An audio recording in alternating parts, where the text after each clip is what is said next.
when they started the modern Olympic Games, it started I think in 1896 was the first one, and fencing was one of the original sports. There was only one of the three types of fencing, and there was only one of the three weapons. Does anyone know the name of any of the weapons in modern fencing besides you, who's taking lessons? Anybody else? Saber. Saber. In fact, that was the one that was the original fencing event in the original Olympics was saber.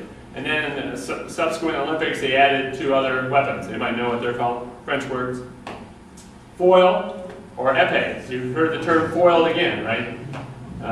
If you read this book, which is a little dry, but also one of these fascinating books that has every piece of information you might want. Someone gave me this book for my own. It tells you the word foiled again comes from. I just don't recall. But this has an incomplete history of sword fighting, including, I think, kendo sword fighting in Japan and stuff, which is really interesting. Okay, so we've got three weapons. And I'm going to show you the weapons, and they all have different rules. I know you're here for the Frisbee. You're not here for it. Okay, so if I pull out weapon number one, what's this one called? Foil. Saber. Well, you just, saber.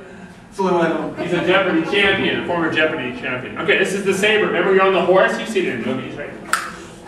Okay, so when I was in college, which was in the 70s, only men fed saber.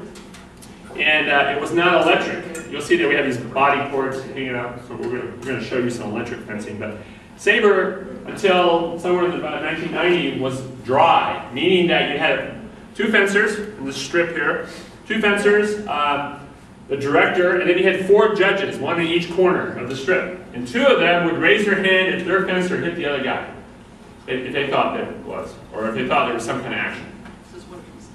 And the director would say, touch, touch, touch, no. He would determine who had the right of way.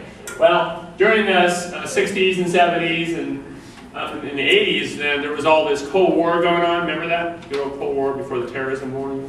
So you'd have a Russian fencer with an East German judge. And so I got to go to a few international tournaments in New York City when I was a fencer. And it was, you know, everyone talked about how corrupt it was. Saber was totally corrupt because the judges would cheat. So it was very easy to cheat because it was the human factor. And finally, they figured out how to make it electric. And I don't know why it took them 100 years.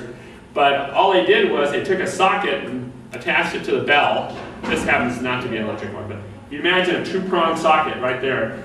And that's it. And then what they did was the mask, which I'll show you my mask. This is not a saber mask.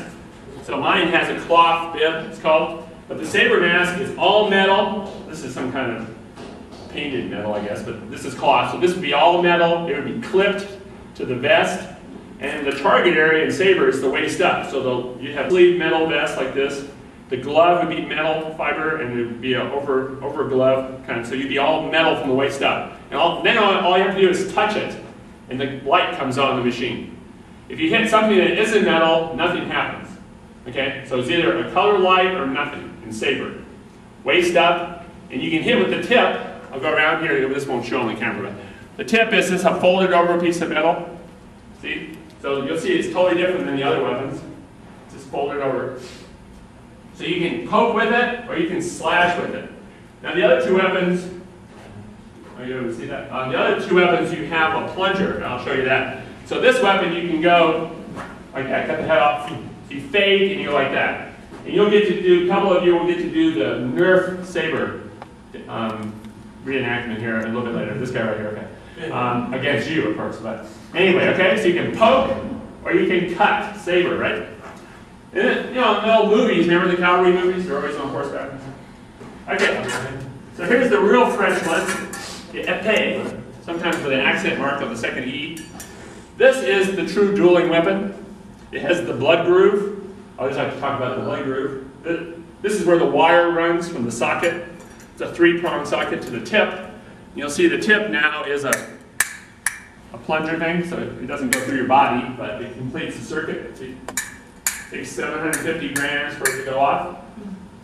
And that blood groove, I always like to say, is, see, you have to hit somebody with the tip, so you can't slash.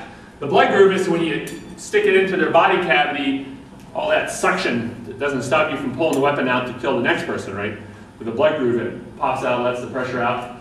That's what blood grooves are for. But anyway, You're actually saying blood.